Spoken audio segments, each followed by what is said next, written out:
Hello and welcome to the I3 lecture series hosted by the Masters in Digital Photography program at the School of Visual Arts. We are thrilled to welcome distinguished curator, historian, artist and educator, Deborah Willis as tonight's guest speaker.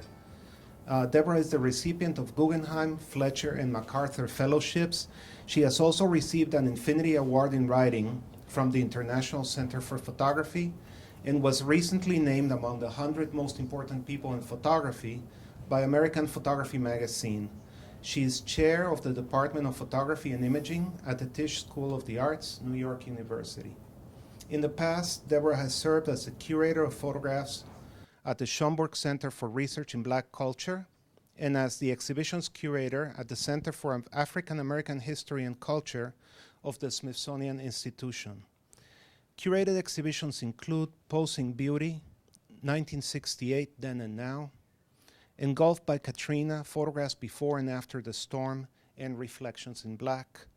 Exhibitions of her own photographs include Progeny, A Sense of Place, Regarding Beauty, Embracing Eatonville, and Rewriting History, Counter-Narratives by Contemporary African American Artists. Deborah is also a prolific author and scholar. Recent publications include Envisioning Emancipation, Black Americans and the End of Slavery, Black Venus, Posing Beauty, African American Images from the 1890s to the Present, and The Black Female Body, A Photographic History. I can think of very few individuals who have contributed more to photographic culture, or have done so with an equal measure of boldness, determination, and visionary foresight than Deborah Willis. We are truly honored to welcome you to our lecture series. Thank you.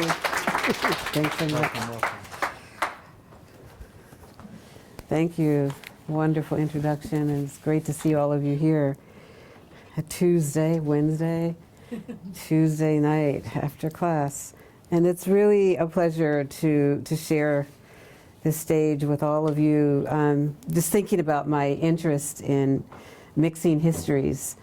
So this talk will focus on my interest for the past few years. I've been increasingly interested in the notion of homage in photography and in the embodiment of contemporary art practices, especially when they reimagine the works and think about historical photographs as well as paintings or events.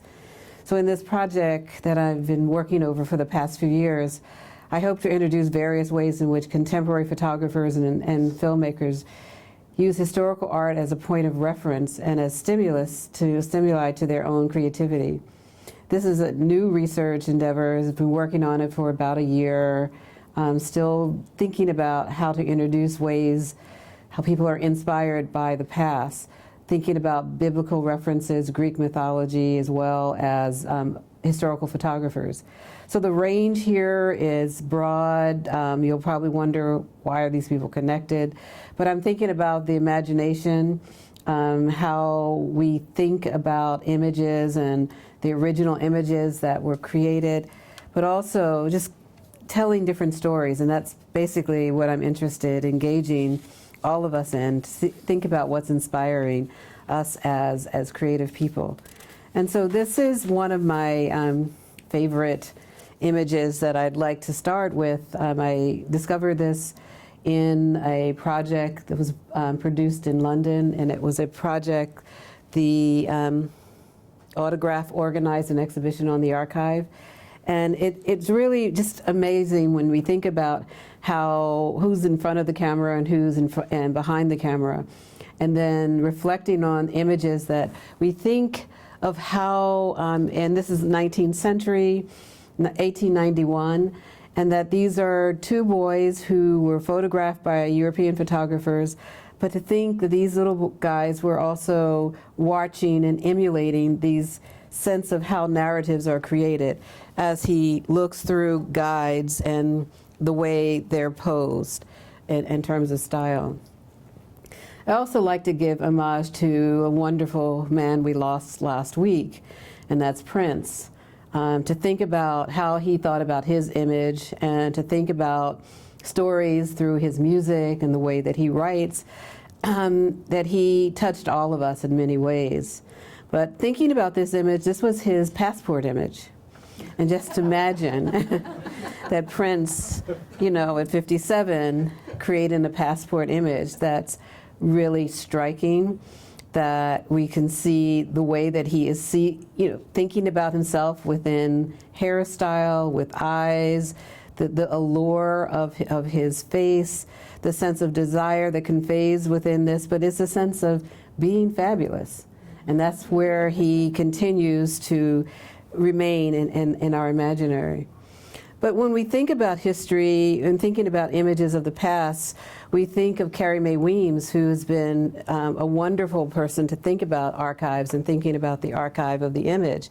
And she says, as she looks into the camera, into the mirror, I looked and looked to see what terrified you. She's looking into the historical images that were created, were negative images of black people, and then she wonders why the images were so negative, and she's asking the question about beauty, but she's also looking and paying homage to the quilt makers of the antebellum South, thinking about images, thinking about style, but also referencing femininity as she looks to see what terrified you.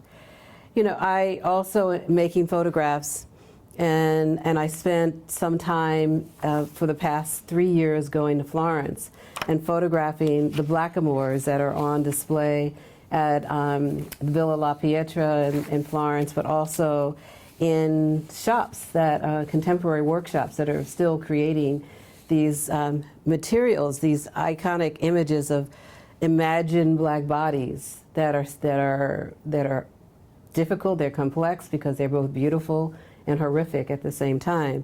But here we see, this is in the workshop, this is ready to be shipped off to a family in Texas. They said that Texas is the site where people are buying most of these Blackamores. And now Texas also changed their history books as well, their textbooks for children, to say that slavery did not exist. It was basically a habit of labor. It was a labor workforce. So when we think about Texas and the iconic images, but this I've just found fascinating. The hand is up. This figure is the perpetual body of labor, and he's holding a candle to hold light for the person who's going to purchase. This is a piece that I photographed in Villa La Pietra. It's called Gestures, and the tray is missing from this figure here. I walked past a shop window and was amazed to think about the history of 15th and 16th century Florence, the black bodies that worked for many of the people there, the people who traveled there. But they were both intrigued and enticed and also found the bodies grotesque. But they also found them beautiful because they're jeweled. They have jewels, they have rubies, they have diamonds. So the idea of these images and this work, and I think the price on there, it's about $5,000 for these beautiful and amazing pieces of work. But this is the one that just stopped me in the window. This is a table base. So imagine, this is a glass table that's the shoe. There's a glass table's on top that holds the image that someone would have dinner on the table with this figure. So the black body is acrobatic. It's constantly in motion. It's constantly looking. And can you imagine sitting at this table, a glass table, and looking down to see this black body? So it's complicated in thinking about this history of how black bodies are seen as labor throughout this history. And also through the history that connects to the black body as labor, but also as humorous, is this roundabout that was photographed by Eugene Auger in the 19-teens. And this was a roundabout that was on display at one of the World Fairs. And then after the World Fair, it was placed on the streets of Paris. So this is part of his Streets of Paris project. But here again, we see the black body is grotesque, the black woman is grotesque, her face, but she's stylized. She's dressed in a very fashionable outfit, hat, and her behind is extenuated, and we see that families and children and men and women can sit on the backs of black women as, you know, as humorous because their bodies are different. We also see an Indian, Asian woman whose breasts are exposed as the nanny. And so we see this and we wonder how these images that circulate today and this history that is ingrained in this experience. This is work by, as part of the workshop of Fo Wilson, who created work looking at the history of Sarah Baartman. Sarah Baartman was a woman who was taken out of Southern Africa in 1810, and she was seen as someone that could be put on display in a World's Fair or in Piccadilly Circus or in Paris, but also to see that, and we can see images of her in the center, that she would perform by walking across the stage, but her buttocks, her bottom and her buttocks was extended and larger than the most European women. And so the difference, so she was seen as different and she was seen as vulgar, but she was also seen as desirable, because we see later the bustle becomes important as a part of history and fashion. And so this is part of this series that Fo Wilson has decided to connect in painting and fashion stories, as well as looking at the image of Sarah Baartman, who unfortunately died and at a young age, at probably about 20, in her maybe 21 or so, but she had, after her death, her genitalia was put on display. She was dissected, and her brain was also dissected, and so the image of Sarah Baartman is known throughout this history. And here is a piece that Fo Wilson created, and it's called Sarah's Lament. So she decides Sarah dies on New Year's Eve, December 31st, and Fo creates a kind of letter that Sarah writes to young women today to think about her experience of being on display. And she says, "My dear sisters, why do you give your secrets away so cheaply? And your delicious contours, prominent backsides, and dark fruits." So she's going through this experience of memory and the reimagining her story by connecting her work through her son, Dio Harewood, who creates these bell jars, because Sarah Baartman's genitalia was placed in a bell jar along with her brain and other parts of her body. And here we see that there are little videos within these pieces of women who are creating music videos and dancing in this way. So there's a connection to that history, to Sarah Baartman on display. And there are letters that she creates within the framing. In looking at this history, I'm constantly connecting to the work that I've been looking at in terms of thinking about the images of black women. And this is I found this doing research of a reward for a woman who was self-emancipated, that it's always seen as ran away. So we see ran away from the yard corner of Jackson and Broad Streets, Augusta, Georgia, on the evening of Tuesday, 7 April 1863. Now, 7 April 63, we know that the Emancipation was signed when? When? Anyone? Just think about it. When do we all know? We just had this great anniversary. No one really remembers. Isn't it amazing? January 1. So here, 4 months later, this Louis Manicault, owner of Dolly, is still searching for Dolly. And he places this ad in Augusta Police Station. But what's significant about this, that we rarely see, quote, runaway ads with a photograph. We always see it as an etching, a drawing in some way. But here we see a carte de visite that's cut in half of Dolly. And it says, a woman, Dolly, in quotes, whose likeness is seen here. She's 30 years of age, light complexion, hesitates somewhat when spoken to, and is not a very healthy woman, but rather good looking, with a fine set of teeth, never changed her owner, and had been a house servant always. It is thought that she had been enticed off by some white man, being herself a stranger to the city and belonging to a Charleston family. So the particulars, you find her, she, let them know, this Louis Manicold. Now, it's really important when we read this piece because here in the arena of slavery, a black woman is seen as rather good looking. That's a rare description.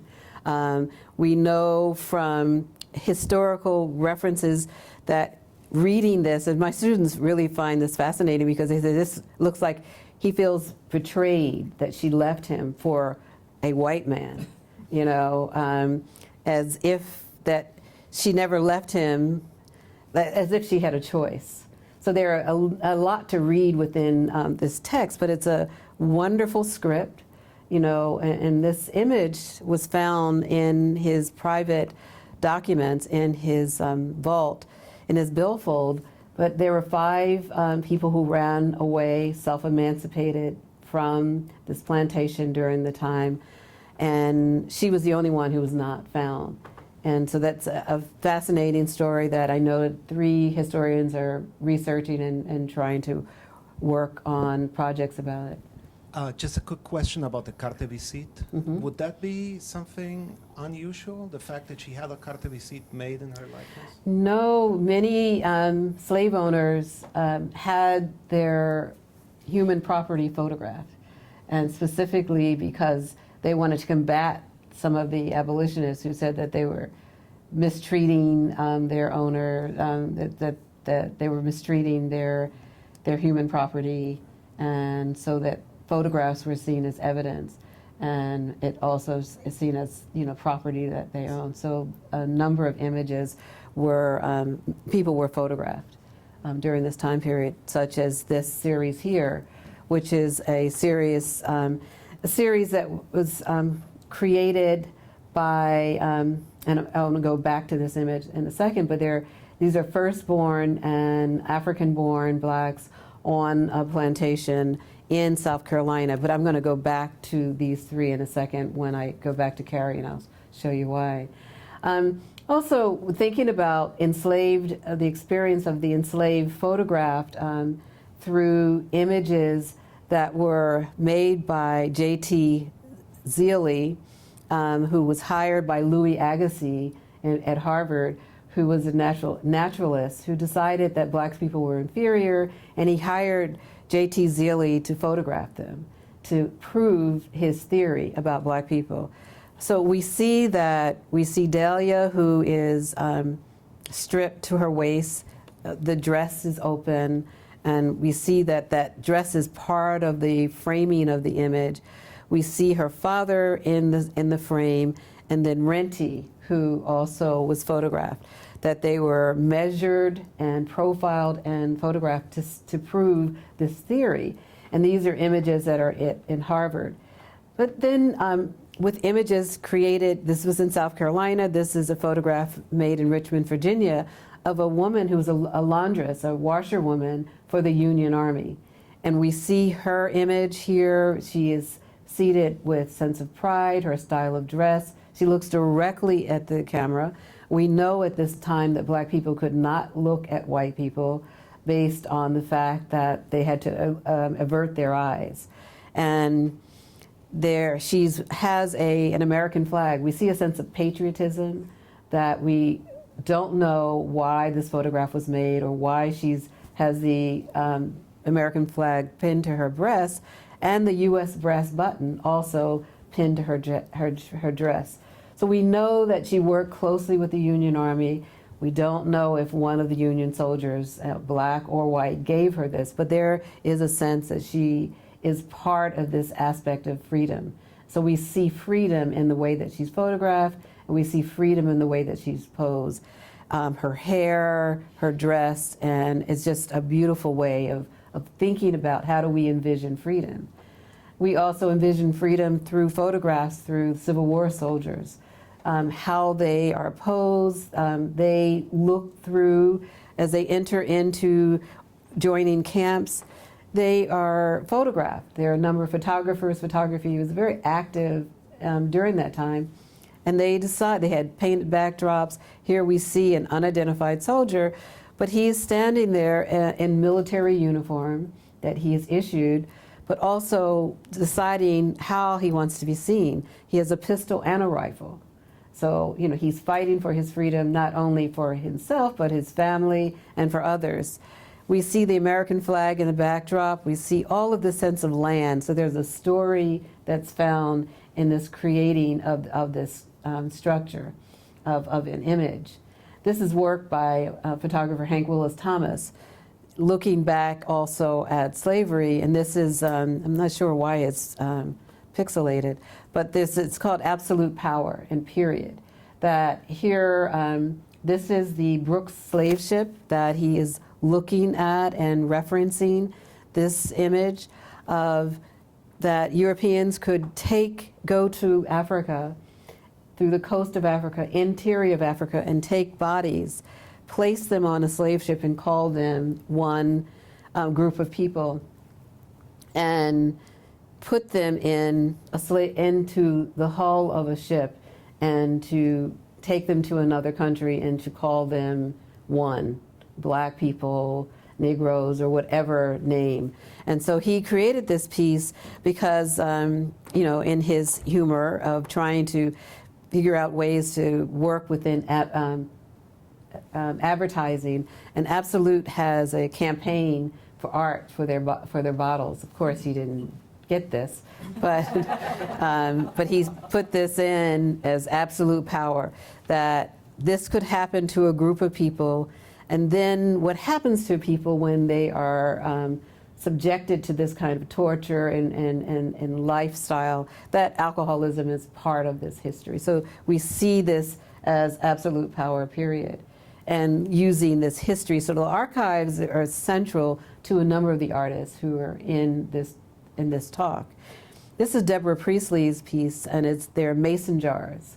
And it's one of the ideas that we know if you're from families who preserve histories and fruits and vegetables, that they use mason jars. And here she has photographs from the period of slavery to images of torture that was used, but also some of the ads, the slave catcher ads, and then some of the people who worked as abolitionists, part of this series that she creates within this series of images. And this is part of Back to J.T. Zealy, who was hired by Louis Agassiz to make these images, and then also was still there in 1976. These images were found in the attic at Harvard, and they were still in the trunk. In Agassiz's trunk. But we see Jack, he was the driver, he was from Guinea, and he was photographed on the plantation of B.F. Taylor, Esquire, Columbia, South Carolina. And we see in the case, the daguerreotype case, how it was viewed. Carrie Mae Weems looked at these images and felt that she had to do something with these images. And she tinted it red, thinking that the blood life is still part of this history. And she says that you became a scientific profile, an anthropological debate, a Negroid type, and a photographic subject. Here she's looking and trying to figure out ways to keep this story alive. She was a suit was attempted against her with Harvard, and she wanted to take them on with it. Yes, sue me, but whose family? You don't know if that's my family. So she had a long exchange with Harvard about this, and now that there's a better relationship, because she challenged the aspect of wanting to use these images and creating a story.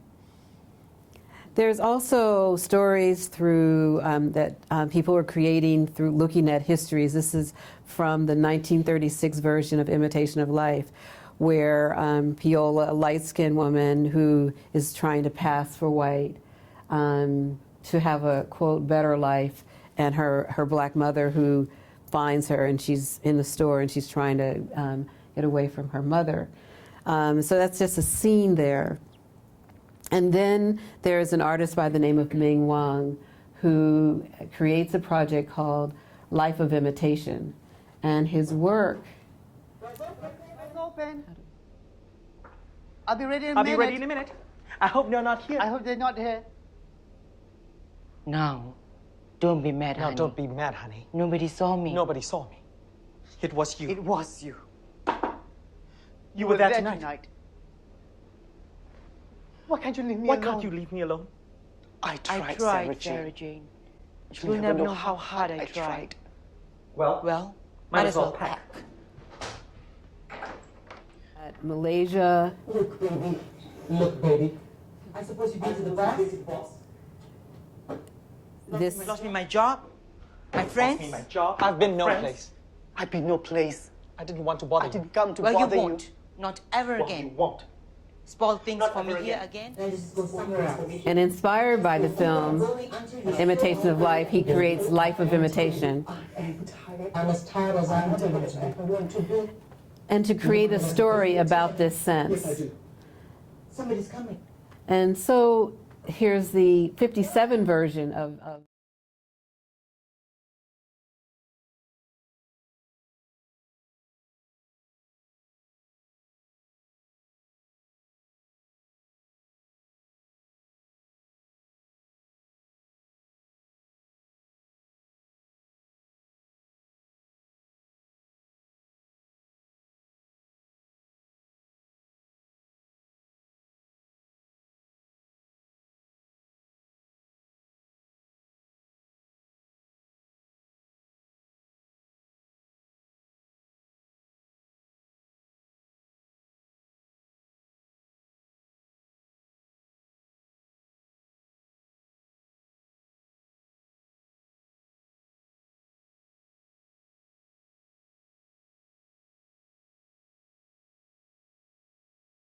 race and denial. Yes, I do.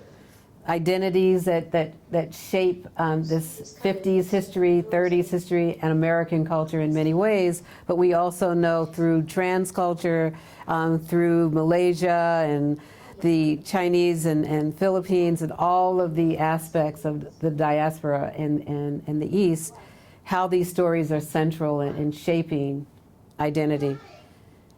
And this whole aspect of framing this image in the mirror. Does that answer you? Yes, sir. Please, Mama, would you go?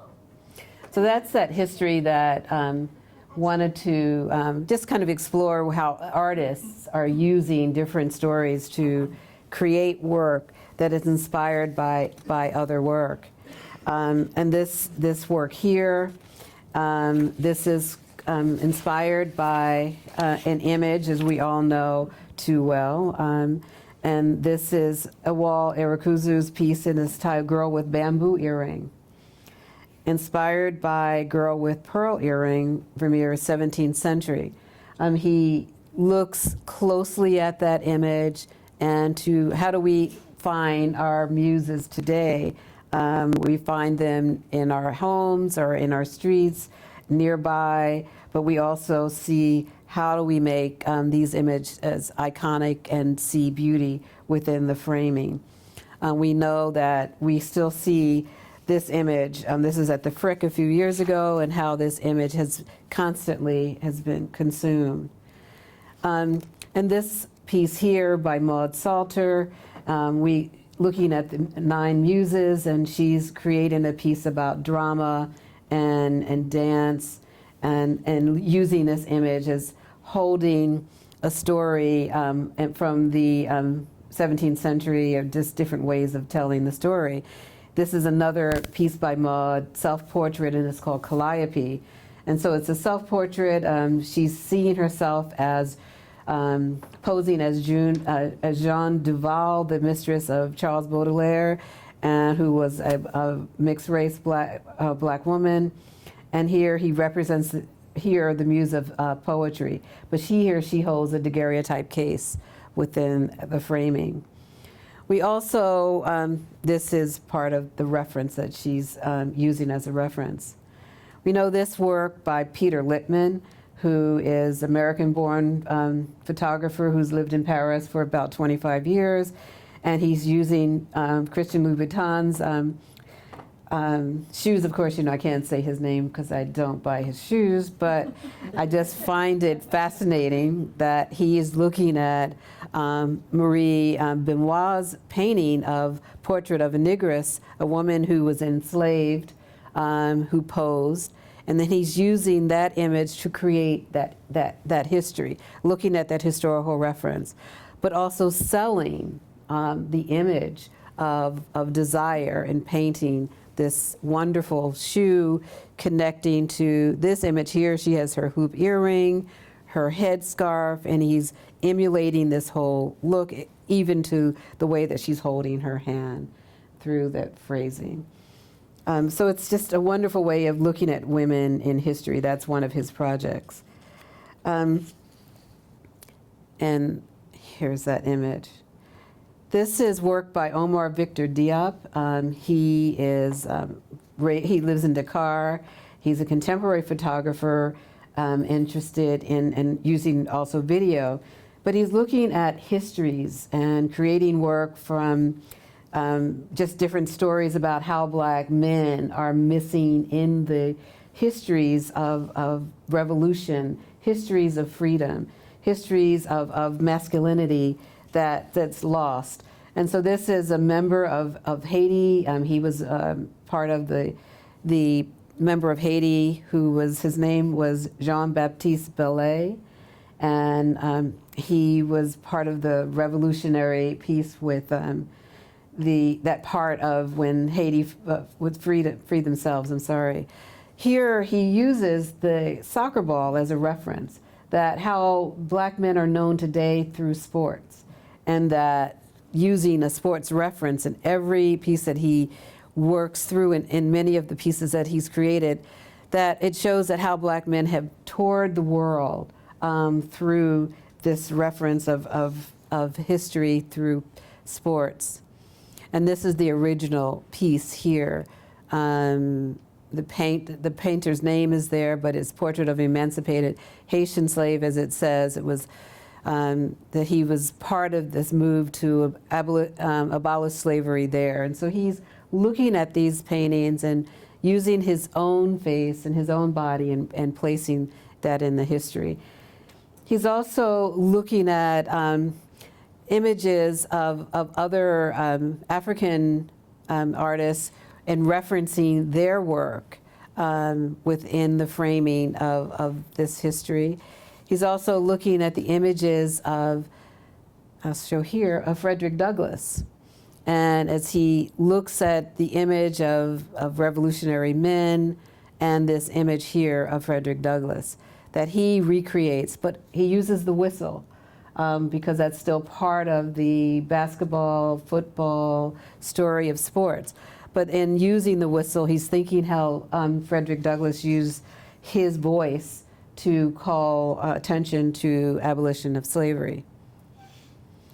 This is work by Hank Willis Thomas, also looking at this photograph here of South African miners who work in diamond mines. That he said that he saw this image and he just couldn't believe that these men who went down in the diamond mines and had to be stripped each time that they entered and when they left, and that their hands had to be raised and that their bodies, and he said, what could you do with these images of these exposed buttocks? And here he decided to create this piece here with the raise up. And then he said this happened right after Michael Brown's death. And then this piece had another meaning and has another life in terms of connecting to the history of South African miners to these images here. So the history changes and we think about how we can reconnect. This is a 1968 image by George Lois of Muhammad Ali. And this was on the cover of Esquire magazine, and connecting to this history of San Sebastian, you know, this put to largely thinking about this experience of the martyr that here we see Muhammad Ali as a Muslim who is a Christian martyr, and that kind of conundrum that happens when we think about this passion of Muhammad Ali, that story that's thinking about how he did not want to go to Vietnam to fight, and he was determined not to go, and lost his title as a result. So these photographs have these complex histories and different ways of, this is there's a video of the creation of that image and how that was created. Also, this is work by Ernest Withers, who photographed the Memphis sanitation strike in 1968, I Am a Man. And here we see, figure here, this is one woman in this image, and she was part of this creation of creating this. She was an NAACP worker who worked with the men in creating this protest that Dr. King was invited to lecture, and that's when he died as a result of that visit, unfortunately. And we see that 2 men died in the garbage trucks, and that's why they said they were not seen as human, and that these men had to walk around with these signs saying, I am a man. And Hank Willis Thomas created a piece, couldn't understand what it meant to walk around with a sign with black men saying, I am a man, as a young boy seeing these photographs and then making this connection. He decided to look at history of, the Constitution and vernacular culture, love letters, and how man is used within this framing. I am 3/5 of a man, and then questioning, if I'm 3/5 of a man, am I a man? Yes, the affirmative, I am a man. And then growing up, hearing different notions of, always boys are told, be a man. And then in a lover relationship, a man says, I am your man. And then there's the man missing in action. And then looking at how Sojourner Truth and Harriet Tubman, Sojourner Truth saying, ain't I a woman? That's her speech and that experience.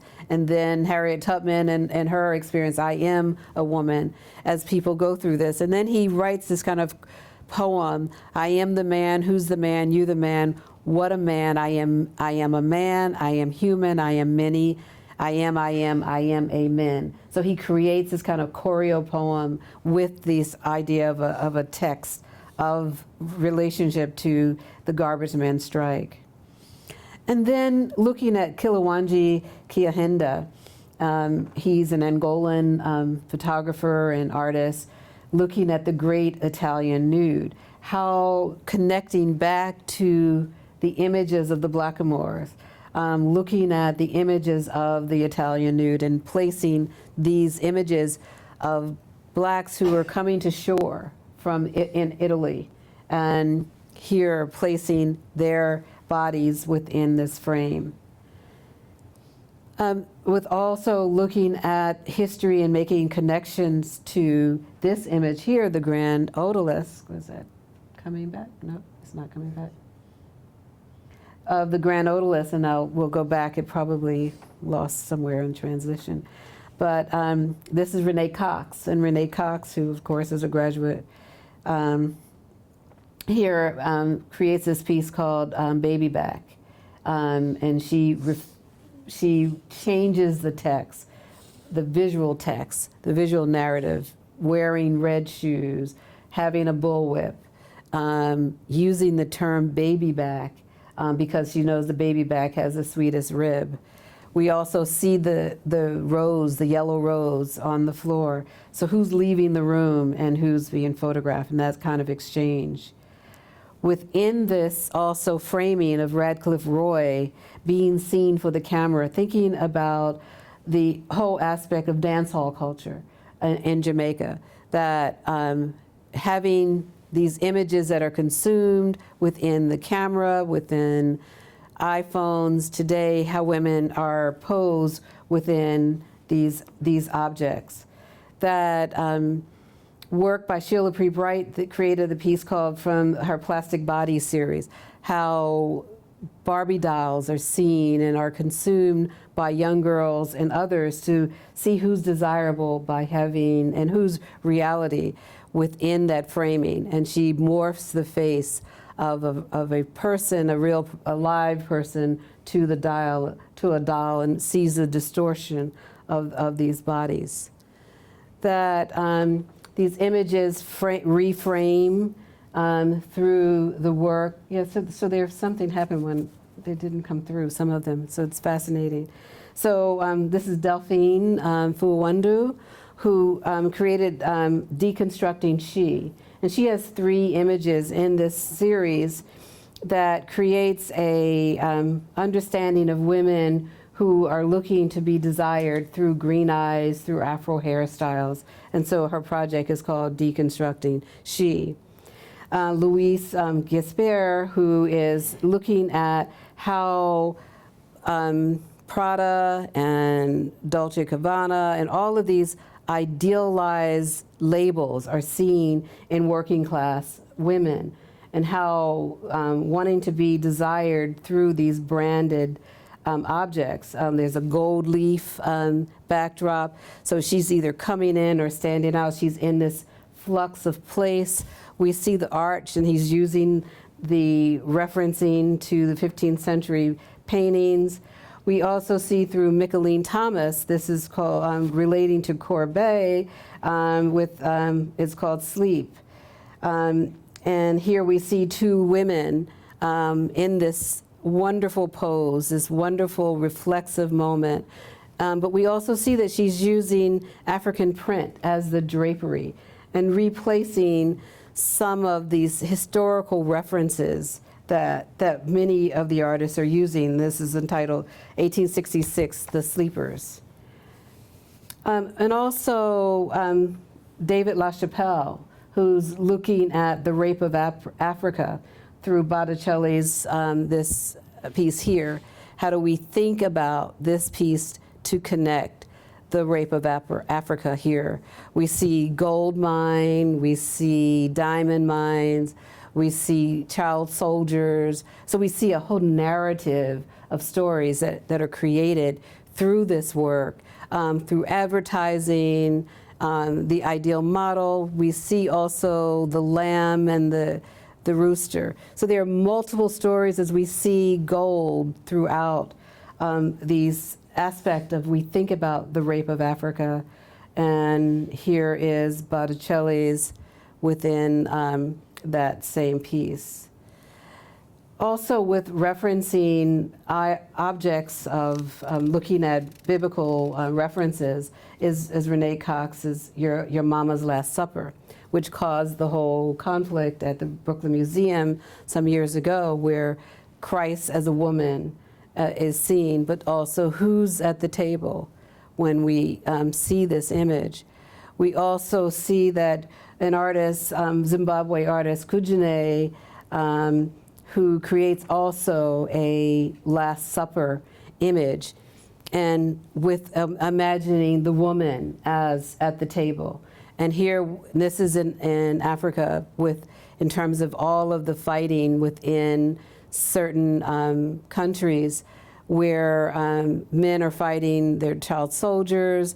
You can see on the right, we see the soldiers who are killing each other, and if we have a woman at the table, what could happen in terms of controlling that?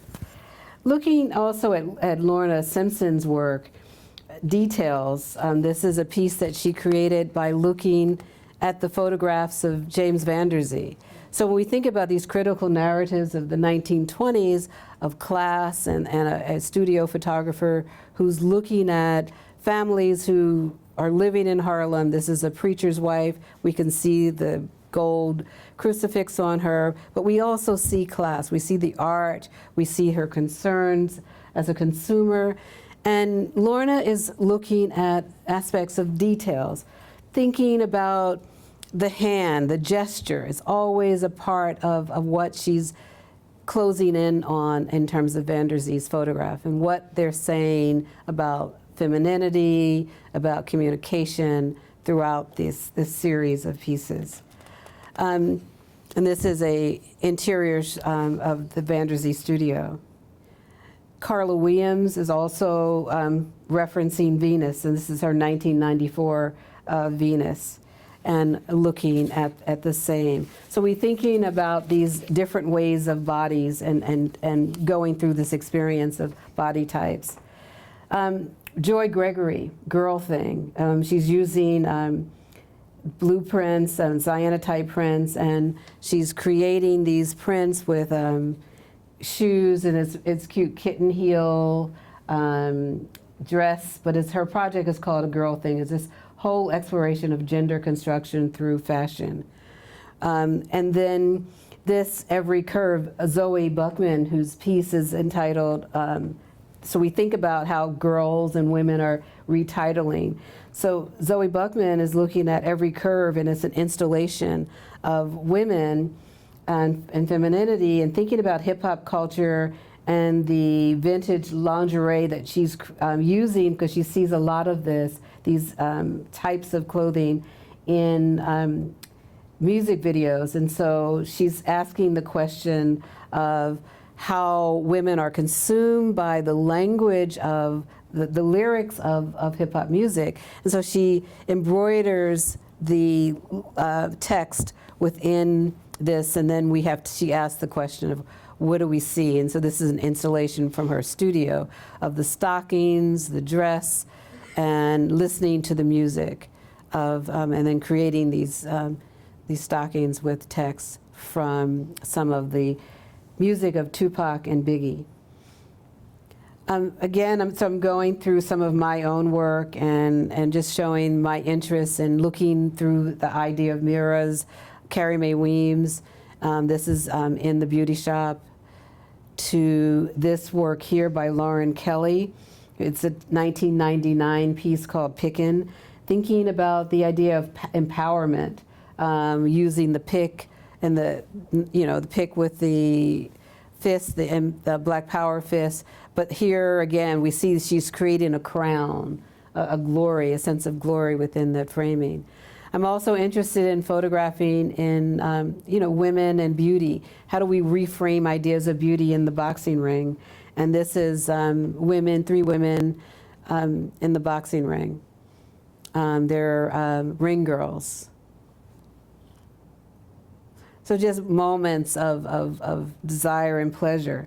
I also have been thinking about how do we mix these critical narratives of history, and looking at Hattie McDaniels, who played the role of Mammy in Gone with the Wind.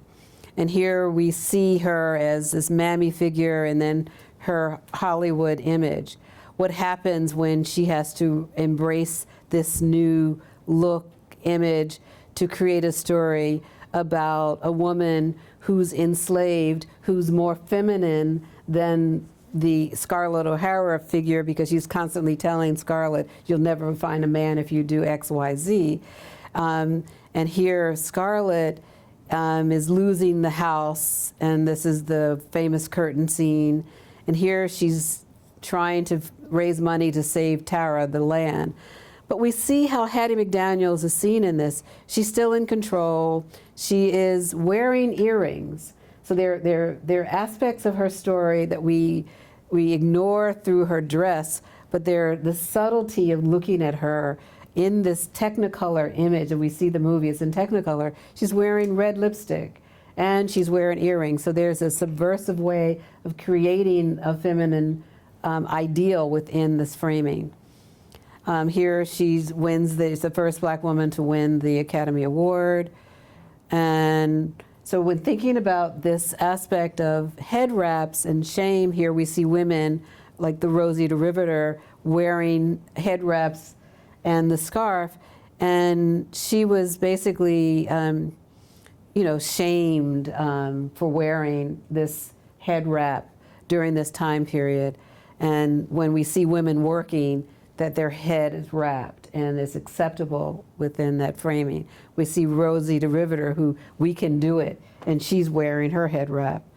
And then thinking about going back to Suriname and other places in South America, We see the head wrap is seen as an adornment. We see it as beauty. We see it as glory. So we have to really rethink how the head wrap became a point of shame within African American communities. And the reference of looking at Hattie McDaniels in 1939 when that film came out, and we see this as an Edward Weston photograph of a restaurant, a Mammy restaurant in Natchez, Mississippi, 1941. So we begin to see how Mammy has become ingrained in the memory of American culture. And here, this Mammy monument is sent through the memory of American culture. And here she is grotesque in terms of her eyes. She's holding a tray, so she's working. But also she's sexualized as she goes through, as they enter into her skirt. The men, women who enter into her skirt to consume the food. So we see this as a reference. We also see this today. This is the Natchez, same restaurant today. It's still popular. They've lightened her skin. They've put a different color head wrap on her, red. They've made the dress red, and here we see the American flag, and they really see this as an iconic piece toward Mammy. And I'm using a number of photographers that go in and out of this history, but we see Renee Cox is tired of these images, and she says this is a liberation of Aunt Jemima and Uncle Ben. And so she creates this kind of humor, this Rajay superwoman character to remove these stereotyped images. To Mary Sabande, who is a South African artist, who creates a piece here and that black women are superwomen, women who are domestic workers. They're taking care of their families, they're taking care of business, they're taking care of a lot. So she's creating their gowns, that they are women who work and clean and work with gowns, women with gowns, and they could never wear gowns. So she's creating this piece in homage to 4 generations of her family, women in her family who were domestic workers. That they're caught in this web of history. And so she creates this life-size piece. It's about 6, she's about 5'9" or 10. So this is like larger than her, and creating this piece. So I'm finally going to end just with some images of historical references to images that relate to today with Black Lives Matter, and images that were created by Gordon Parks. This is a colored entrance room to a movie theater in Alabama, and how Gordon Parks, these are images were recently rediscovered as color photography, and we see these images as referencing this history, and we can see the when printed in color, the different story that happens within reading these family images. That a young girl has to look in and know she can't, she's denied entrance into the store, but still have a desire to wear one of the wonderful dresses, and their families on a picnic in Alabama. A playground where children are not allowed, black children are not allowed, and the way that he's photographed them behind the gate. We see the work of Latoya Ruby Frazier, looking within her girlhood and remembering her grandmother and making a photograph, recreating this history of family photographs.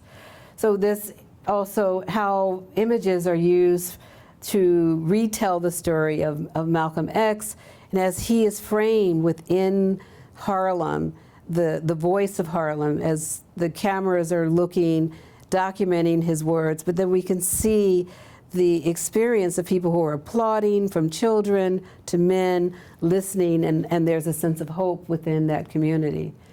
With these are the same period of time when segregation's going in the South, with the Little Rock Nine, with images of young girls who are trying to enter in the classroom. With Bruce Davidson's photograph here of a woman who is seen here Look at the power of the twist of her arm, where these two policemen are arresting her because she is trying to demonstrate her in terms of voting rights for black people in the South. But the way that he photographs this, and we see Damn the Defiant, just wonderful way of looking at the way that he's able to capture a moment. And he said that when he photographed it, he didn't see suspense, excitement. You know, he was looking directly at her and just looking at the strength that he had. But we're looking at a woman who's wearing pearl earrings. She's wearing a scarf. So there's aspects of dressing respectable to demonstrate at this time. The lunch counter, having to paint your face white to vote. So these are aspects of stories that are documented by Bruce Davidson in his photographs. The classroom that these black children had to endure in terms of teaching. This is a photograph of Fannie Lou Hamer, who's also speaking at this time that Bruce made this photograph. We see the pride of a young woman who's unidentified, who has, Ernest Withers made this photograph of her as she gets her first voting card. She's allowed to vote. And this sense of pride that we see that sharecroppers who have a voice in their future, and the way that she's photographed, it's just a wonderful way that he is under, you know, he's below and looking up, but we see her sense of hope. So these photograph has a sense of hope. As this young woman, this older woman with her necklace, and again, as I think about this idea of points of respectability, dressed for, so that the white politicians could see them as human, that they're deciding on who they're going to vote for within the framing of this experience. A man whose clothes are torn off of him because he's protesting. And then finally, with Black Panther images, we think about the Black Panther Party, 1968. This is in DC, the local chapter, where there was a sense of community of young men and women who were determined to make a difference, and starting in Oakland, California, and the party moved to other places in Philadelphia, and this is the original headquarters of the Black Panther Party. Here we see Bobby Seale speaking. We see the Panther Party in Harlem, and this is in the offices, and we see the importance of photography. We see how they're documenting their stories. We see these are men on the courthouse when when Huey Newton is arrested. And Fred Hampton, he's speaking, and this is in Chicago, and he's speaking to reporters about counterintelligence program with the FBI. And he's soon assassinated after this, and he's unfortunately at the age of 21. He was a true leader, and the sense of hope in his voice was silenced within the framing. This image here of a pre-dawn raid in Philadelphia, so we see this aspect of this history, this political history of students and young people who had a hope, a belief to make a difference, that the police in Philadelphia made a pre-dawn raid. This is after the killing of Fred Hampton, and we see that they stripped these young men in Philadelphia, handcuffed them, stripped them, and we go back to the images and we connect to the images in South Africa. We see the images from the J.T. Zealy images, that black men and women are just stripped from their aspect of humanity based on the power structures. And here we see, this is August 31, 1970, the Black Panther headquarters. This is in the middle of the night, and they raid this headquarters. Elaine Brown, who was one of the leaders of the Black Panther Party, and Kathleen Cleaver. What the Black Panther Party, they wanted to have rights within their communities, and they had voices. And here we see Stephen Shamus' photographs of children in a classroom, men who were fighting, but then the aspect of their breakfast program, that they created a breakfast program for children. This is in Chicago in 1970. But when we follow this history, we think about the Head Start program here in America, that the Black Panther Party started the free breakfast clinic to make sure that children could have a breakfast to eat so they could study. And they were doing this outside of the public school system, and these are all Stephen's photographs. That the men and women had to live with these sandbags to protect them, because most mornings they'd wake up with bullet holes in their glass windows. And moments of, I showed this in Belfast a couple of weeks ago, and they said that we never knew these, we didn't know these images existed. These are men, a man with an apron on, feeding children. We see the Black Panther Party as a totally different story within the framing of their mission. And their mission is about teaching about healthcare, politics, and feeding and having clothing for families. And so these are the stories that they had, a 10-point program. Their newspaper was their voice, that was just their organ to talk about what was going on within framing of different parts of the world. It was not only in America. That they also, this is a photograph of Huey Newton in Philadelphia, but they also influenced the beginning of the Young Lords here in New York and in Chicago.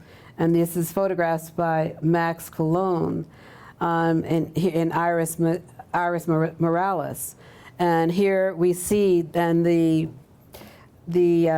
Young Lords had a 7-point program, and it was about housing, about education, health care, children, clothing, and these are some of the marches in East Harlem.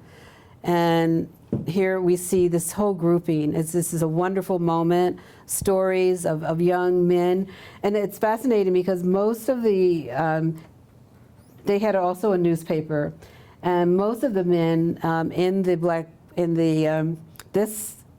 the Young Lords, most of them became journalists. And they were on the news, on Pix 11. It's funny to see that. Philippe Luciano, and so others. And we think about Felipe Luciano and others, that they understood the press, and they were able to bring the SDS and the Black Panther Party and the Young Lords together to work together to fight for a change within their communities. And here, there's their 7 demands. No cutbacks in jobs, immediate funds to take care of the buildings and hospitals in that community. They wanted fair wage. At that time, $140 a week, a minimum wage. We want daycare for our children. So these are the demands that young people decided to take their, as I mentioned, the Black Panther had the 10-point program, and to take these images, and here's their newspaper. And just to end with these images of stop profiling, the same types of moments that are happening within the framing of the stories with the images that are going on now with the Black Lives Matter, and the same types of 7 to 10-point programs. So these are referencing the histories, and I wanted to share the multiple stories there. Thank you.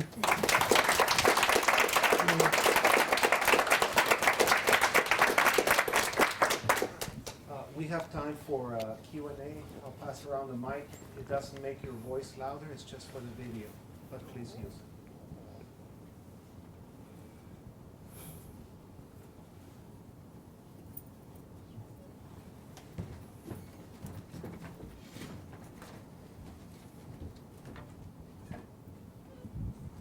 Hi, Hi, and thank you for showing all of these wonderful images.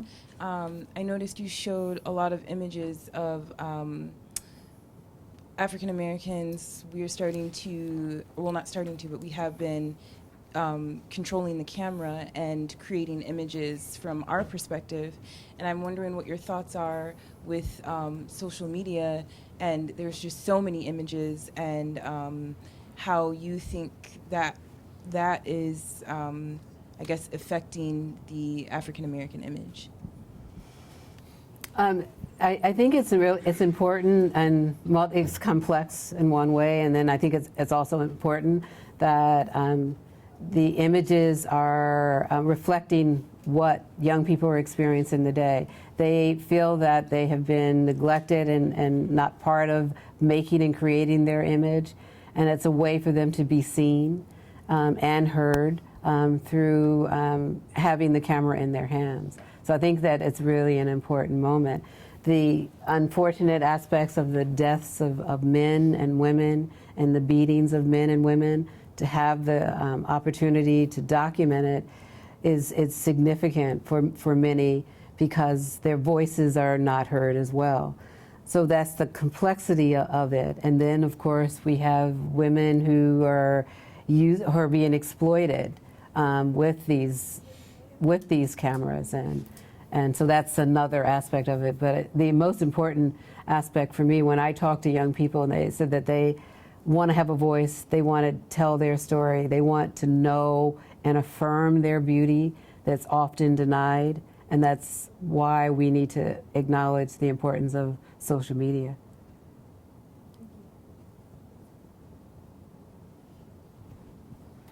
I think throughout your career, 19th century archives have been kind of central, recurrent theme. But I'm curious. I'm actually fascinated by the way it's scholarly, it's artistic, it's curatorial, and all of these different approaches that you have. And I'm just wondering, having spent so many years in those archives, has your approach evolved over time, and where you're at with that right now? Well, my approach to my own photography. I'm trying to do my photography. So what I'd like to do is, I'm really interested in, so I have been, I guess, maybe now 10 years now, looking for this aspect of the idea of posing beauty, reframing beauty. Beauty has not been a conversation when we think about African Americans in the larger community. So it's an opportunity for me to look back at histories and show that the images within African American communities existed, that the Black press was a central place for Black people to tell their stories. So my work is basically to retell stories and continue in that way. I'm working on a project on a early 20th century photographer by the name of C.M. Batty, Cornelius M. Batty, who taught photography in Tuskegee, Alabama, and he taught photography to Black photographers who were first generation born outside of slavery. They understood the importance of photography not only as a business, but as a way of building character and understanding, documenting their communities. So I want to use his archive to create a new history of photography through someone who taught photography within a 50-year period after slavery, who was Black. So my interest in the archive is in search of beauty. If I could just expand on that a little bit, do you think you would have been interested in that same project when you first started out, or were you looking for different narratives in those archives back then? When I started, I was a student, like some of the students here. I was missing Black people as behind the camera. I asked my teacher, where are the Black photographers? And I mean, I said, I know that they exist because we have them in our neighborhoods, and they have, and so she said, why don't you do a research project? So I started out looking for images that were not images of, we all know of sharecropper, through the FSA. We all know of the labored black body. I wanted to see images that represent images that I knew of people walking down the street, enjoying life. I wanted to see joy. So it's fascinating. I've never thought about this question before or answering that question, but I started out looking for joy, and that was 1972. So now I'm looking at beauty. So joy to beauty within that framing of it. And I had not thought about that's what I started out looking for. Yeah, I thought it was interesting. Some of the reference images that you showed were kind of the exceptions, like the woman who was self-emancipated, who was referred to in a way that was maybe more unusual. How does that fit into the narrative when you're kind of looking at the progression, looking at these kind of exceptions, or kind of what is unusual versus what is the mainstream or the most of what you see? How do you piece that together when looking at the history and the progression? Right. I didn't. It's fascinating that you see it as exception. I didn't see it that way. I knew there was a broader story. There was only one narrative that I heard. I didn't have African American history in school, and I understand from my students now they don't have it. So when we have a discussion, everything is an exception to them today. So when I looked for, I knew when I was working on the book with Barbara Krauthammer on Envisioning Emancipation, I wanted to see, what did emancipation look like? What did freedom look like? And so I didn't see her as an exception, but I saw her, that's how freedom looked to me. And when and I just happened to be in DC, was researching, I visited a newsstand on Connecticut Avenue, and there was a magazine on the Civil War. So there are a lot of Civil War buffs. I travel a lot, and I see skepticism about the research. Like, it's impossible that these images actually existed, but they're in the archives, and no one's printing them, no one's using them, because the story that the quote master narrative is the one that's continually told. And I decided, when I was working with my publisher, I said, I found the image I want on the cover, and I want the woman's story told. Women are missing from the narrative of slavery, and women were spies. They worked in the kitchens, and they told stories. They were able to pass letters to Union soldiers from the Confederate side. So women were active, and they were activists. And so I wanted to find those stories, and I know that they existed. So I also wanted to visualize their experiences in that way. So that's why that's what I looked for. And so when I think it could be exceptions, but I think that they're there. And if we could just try to open up the archive and just have researchers continuing to look to see that this is part of the normalcy of the life of that period of the 19th century. And I think fashion was really important for me as I looked at images. I wanted to see what people wore, how they made their clothes, and that's part of that story. That there are people who look at a lot of this as, oh, well, someone has a hairstyle that looks like a Gibson hairstyle with this, kind of a rolled hairstyle. How do black people know about these hairstyles? They actually looked at magazines as well. So that there is a sense of exceptionalism because people, we don't know that these are images that circulated in homes where people worked. And the fact that this woman is sitting just upright, we see her youth, and we see her looking forward as a strong representation for me as a woman of who was formerly enslaved. Thank you. Okay, hang on. Back here.